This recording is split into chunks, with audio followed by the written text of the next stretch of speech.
बिस्मिल्लाहिर्रहमानिर्रहीम, अस्सलाम वालेकुम। Welcome back to my channel. मैं हुमारी और आप देख रहे हैं मेरा चैनल महरू डेली रूटीन।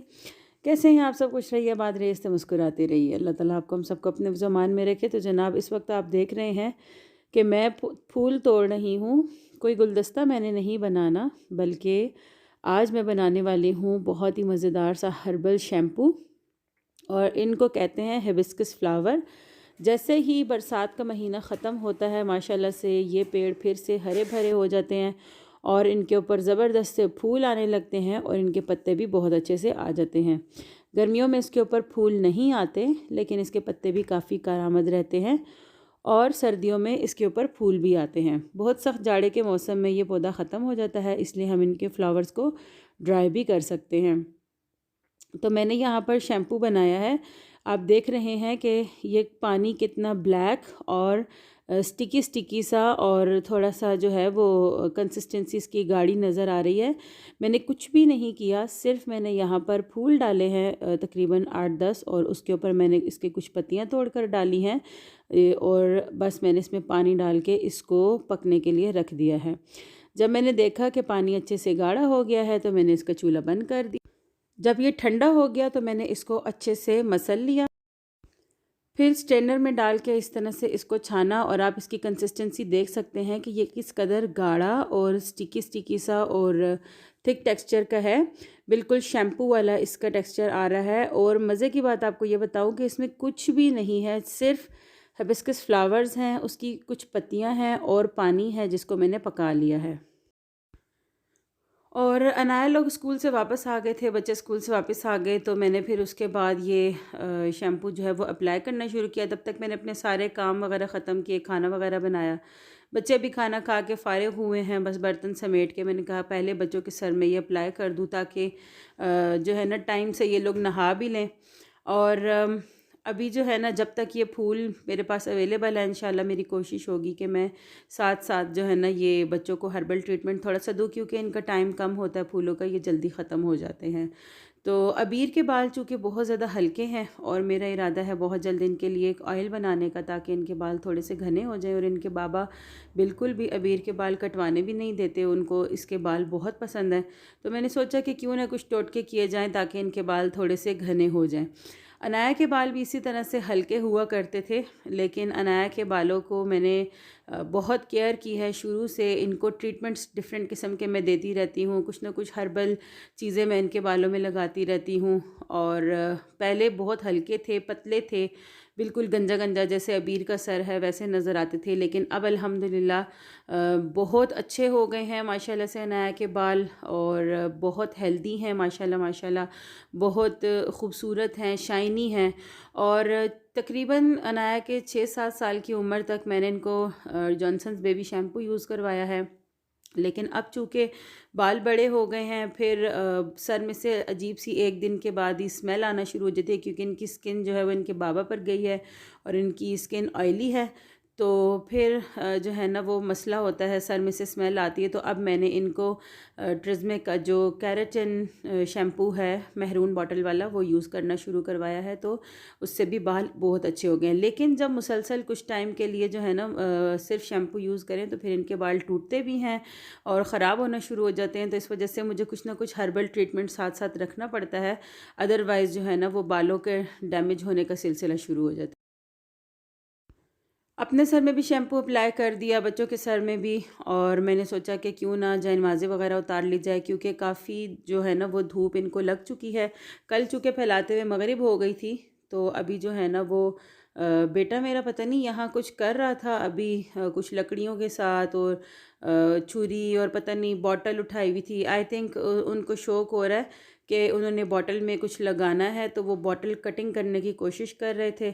तो पता नहीं, देखती हूँ मैं भी क्या कर रहे थे। खैर सुबह जब मैंने सफाइयाँ की थी तो उस वक्त मैंने डस्टबिन वगैरह धोकर सारे रखे थे, तो वो भी सूख गए हैं, इनको भी उठाऊँगी। अल्हम्दुलिल्लाह बहुत सुकून मिलता है तब जब मैं देखती हूँ हर चीज़ साफ़ सुथरी है और मैंने इसको साफ़ सुथरा करके रख दिया। फिर इससे पहले कि मैं कहीं और बिज़ी होती किसी और काम में, तो मैंने सोचा कि क्यों ना पहले बच्चों के बाल वॉश करवा दूँ। वॉशरूम लेकर जा रही थी अबीर को, तो अबीर ने रोना डाल दिया कि नहीं जी, मैंने तो पाइप से नहाना है, मुझे बाहर ही नहलाएं, मैंने वॉशरूम में नहीं जाना। तो फिर मैं अबीर को यहाँ बाहर ले आई लॉन में। अक्सर ही बच्चे मेरे गर्मियों में पाइप के साथ नहाते रहते हैं, तो फिर मैंने फटाफट से जो है बच्चियों के दोनों के सर धुलवा दिए। और जी ये है मेरी अलमारी का ऊपर वाला ख़ाना, और यहाँ पर कुछ चीज़ें ऐसी पड़ी होती हैं जो बहुत कम इस्तेमाल होती हैं। और ये जो एक ख़ाना है ये पूरा मैंने रखा हुआ है अपने जो मेरे छोटा बेबी होता है, यानी जब मेरा नया बच्चा होता है तो उस वक्त जो चीज़ें मुझे ज़रूरत पड़ती हैं वो सारा सामान मैंने यहाँ रखा हुआ है।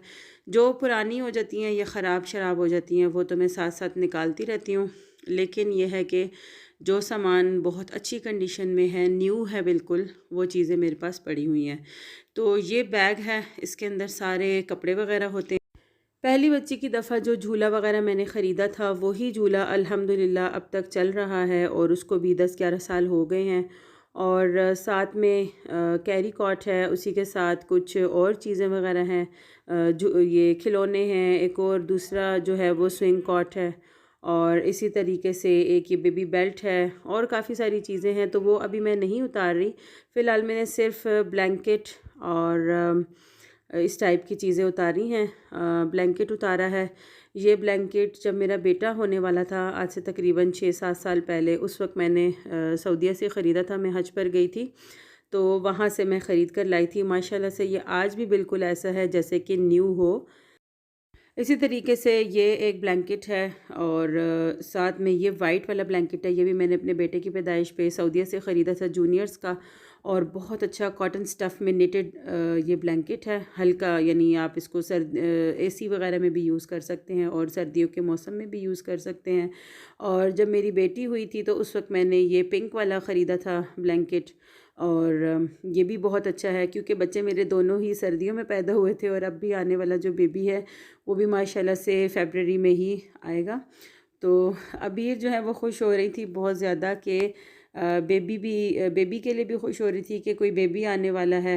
अच्छा जी, खैर ये जो है ना, हमारे यहाँ जो ये रैपिंग शीट्स बाज़ार से अवेलेबल होती हैं ना, वो रैपिंग शीट नहीं यूज़ की जाती, बल्कि हम लोग ख़ुद बड़ी बड़ी बच्चों को रैप करने की जो है ना वो रैपिंग शीट्स वगैरह बनाते हैं, यानी सीते हैं। और ये जो है ना अंदर की तरफ हम लोग इसको लगाते हैं वाइट कपड़ा पतला, और ऊपर की तरफ कोई भी प्रिंटेड नर्सरी प्रिंट लेकर ना ये इस तरह से ब्लैंकेट बना देते हैं। इस पर दाग नज़र आ रहा है कुछ, पता नहीं अब ये दाग जाएगा कि नहीं। ये इस तरह तय हुआ हुआ ऊपर ही पड़ा हुआ था हालांकि शॉपर में था, लेकिन फिर भी पता नहीं क्यों इसके ऊपर दाग लग गया। तो आजकल मार्केट में रैपिंग शॉल्स अवेलेबल हैं, बस वो सिंगल सा कपड़ा होता है और धोने के बाद वो अजीब तरीक़े का हो जाता है। जबकि ये जो चीज़ें हैं आप यकीन करें बाजी बहुत बहुत पुरानी है। जैसे कि ये वाला जो है ये अब इसको 8-10 साल हो गए हैं, ये मेरी बेटी के टाइम का है, ये वाला बेटे के टाइम के हैं, और कुछ जो है मैंने अबीर के, ये वाले जो नए हैं ये फ्लीज़ वाले, ये मैंने अबीर के टाइम पे बनाए थे। इसी तरह से कपड़े हैं, बाज़ चीज़ें बिल्कुल पैकेटों में पैक हैं अभी तक। तो आज मैंने ये सामान निकाल लिया है ताकि मैं इनको धो लूँ और सेट करके रख दूँ, और मुझे पता हो कि मुझे मज़ीद न्यू आइटम्स क्या क्या चाहिए बच्चे के, ताकि मैं वो भी बाज़ार से शॉपिंग कर सकूँ। क्योंकि जैसे जैसे टाइम आगे जाएगा फिर मेरे लिए ये सब काम जो है वो थोड़े मुश्किल होते जाएंगे। फिर बहुत मुश्किल से घर के सिर्फ काम कंप्लीट कर लूँगी तो यही बहुत हो जाएगा। इसी तरह जी बिस्तर निकाल लिया है मैंने बेबी का, और ये वही बिस्तर है जो अबीर के टाइम पे मैंने बनाया था। और पहले तो 2 बच्चों की दफ़ा सिर्फ गद्दा, 2 तो छोटे तकिए गोल, एक सरहाना, एक सर बनाने वाला सरहाना और गद्दा था। लेकिन अबीर के टाइम पे मैंने ये बेबी नेस्ट बनाया था, उस वक्त बहुत ज़्यादा नेट पे मैंने देखा था ये, तो ये मैंने ख़ुद ही बनाया था बिस्तर पूरा। और इस दफ़ा मेरा प्रोग्राम है कि नेस्ट भी थोड़ा चेंज करूँगी, और साथ में जो है ये जो इसकी कवर हैं, कवर भी जो है ना मैंने दूसरे बनाने। तो मैंने जब मैं ये बाकी काम वगैरह अपने कर रही थी, बिस्तर वगैरह निकाल रही थी, उस वक्त मैंने मशीन में कपड़े डाल दिए थे। कपड़े सारे धुल कर आ गए हैं। बाहर जो है वो बारिश का मौसम हो रहा है, इसलिए मैंने सोचा कि बाहर नहीं फैलाती, तो मैंने यहाँ पर फैला दिए हैं ताकि ये सारे सूख जाएँ। वीडियो पसंद आई है तो चैनल को सब्सक्राइब कीजिए, वीडियो को लाइक कीजिए। मुझे अपनी दुआ में याद रखिए, अपने प्यारों का, अपने बुज़ुर्गों का, अपने बच्चों का बहुत सारा ख्याल रखिए। अल्लाह हाफ़िज़।